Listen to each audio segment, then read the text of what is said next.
ഈശോയിൽ ഏറ്റവും പ്രിയപ്പെട്ടവരെ, ക്രിസ്മസ് ദിനത്തിന്റെ ഒരുക്കങ്ങളുടെ ദിവസങ്ങളിലൂടെ നമ്മൾ കടന്നു പോവുകയാണ്. ഡിസംബർ മാസം 13-ാം തീയതി ഇന്ന് കത്തോലിക്ക സഭ വിശുദ്ധ ലൂസി പുണ്യതിരുനാൾ കൂടി ആഘോഷിക്കുന്ന ദിവസമാണ്.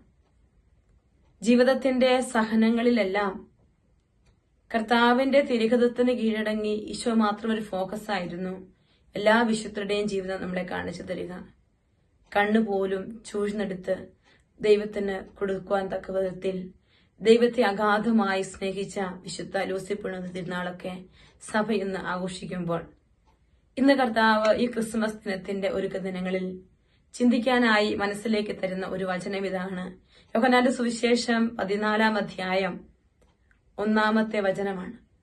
യേശു പറഞ്ഞു, നിങ്ങളുടെ ഹൃദയം അസ്വസ്ഥമാകേണ്ട, ദൈവത്തിൽ വിശ്വസിക്കുവിൻ, എന്നിലും വിശ്വസിക്കുവിൻ. അതെ പ്രിയപ്പെട്ടവരെ, ജീവിതത്തിൽ ഒരു വിധത്തിലും മറ്റു വിധത്തിലും അസ്വസ്ഥതകളും ഭാരങ്ങളും പേർന്ന് നമ്മളെ നോക്കി ഇന്ന് ഈശോ പറയുകയാണ്, നിങ്ങളുടെ ഹൃദയം അസ്വസ്ഥമാകേണ്ട, ദൈവത്തിൽ വിശ്വസിക്കണം, എന്നിലും വിശ്വസിക്കണം. വചനം സങ്കീർത്തന പുസ്തകം 62-ാം അധ്യായം 10-11 വചനങ്ങളിലെ നമ്മളിങ്ങനെ സങ്കീർത്തകൻ ദൈവത്തിന്റെ വലിയ ആശ്വാസത്തെക്കുറിച്ചും സ്നേഹത്തെക്കുറിച്ചും ഒക്കെ പറഞ്ഞു വെച്ചിട്ട് ഇങ്ങനെ എഴുതി വെക്കുന്നുണ്ട്. അതിന്റെ അവസാന ഭാഗത്തായിട്ട് ഇങ്ങനെ വചനം പറയുകയാണ്. വചനം ഇതാണ്: ദൈവം ഒരു പ്രാവശ്യം അരുളി ചെയ്തു, ഞാൻ 2 പ്രാവശ്യം കേട്ടു, കേട്ടതെല്ലാം ശക്തി ദൈവത്തിൻ്റെതാണ് എന്ന്. പ്രിയപ്പെട്ടവരെ, ജീവിതത്തിന്റെ എല്ലാ നിമിഷങ്ങളിലും നിങ്ങളുടെ ഹൃദയം അസ്വസ്ഥമാകേണ്ട, എന്നിൽ വിശ്വസിക്കുവിൻ, ദൈവത്തിലും വിശ്വസിക്കുമെന്ന് പറയുന്ന ഈശോയുടെ വചനത്തോട് നമ്മുടെ ജീവിതങ്ങളെ ചേർത്ത് വയ്ക്കുമ്പോൾ ഇന്ന് ഈശോ നമ്മളോട് പറയുകയാണ്, ശക്തി ദൈവത്തിൻ്റെതാണ്. എവിടെയെങ്കിലുമൊക്കെ ശക്തി ചോർന്നു പോകുമ്പോൾ നമ്മൾ അസ്വസ്ഥതപ്പെടുക, എവിടെയെങ്കിലുമൊക്കെ നമ്മുടെ ഇഷ്ടങ്ങൾ നടക്കാതെ വരുമ്പോൾ നമ്മൾ അസ്വസ്ഥതപ്പെടുന്നത്, എവിടെയെങ്കിലുമൊക്കെ നമ്മളെ ആരും പരിഗണിക്കുന്നില്ല എന്ന് തോന്നുമ്പോഴാകും ചിലപ്പോഴൊക്കെ നമ്മൾ അസ്വസ്ഥരാകുക.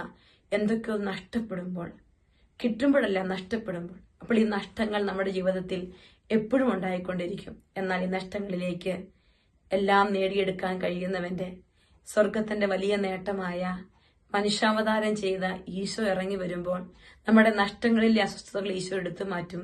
അവനെ കിട്ടിയ ആനന്ദത്തിന്റെ ലാഭങ്ങളുടെ കണക്ക് പറയാൻ, അസ്വസ്ഥതകളുടെ നഷ്ടപ്പെടുമ്പോൾ ഉണ്ടാകുന്ന അസ്വസ്ഥതകളുടെ ലോകത്തിൽ നിന്ന് മാറി നിൽക്കാനുള്ള കൃപ നമുക്ക് കിട്ടും. നമ്മുടെയൊക്കെ ജീവിതങ്ങളിൽ പലപ്പോഴും യഥാർത്ഥത്തിൽ കിട്ടേണ്ടവനെ, ലാഭമായി മാറിയവനെ കാണാൻ നമുക്ക് പറ്റിയിട്ടില്ല.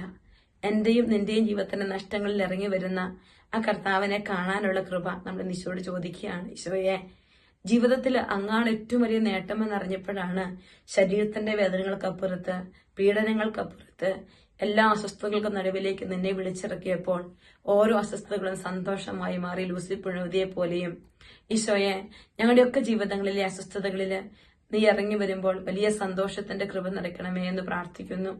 ആ വലിയ സന്തോഷം ഇന്ന് എല്ലാ മക്കളിലേക്കും നിറയട്ടെ. ഈശോ അതിനായിട്ട് നമ്മളെ അനുഗ്രഹിക്കട്ടെ.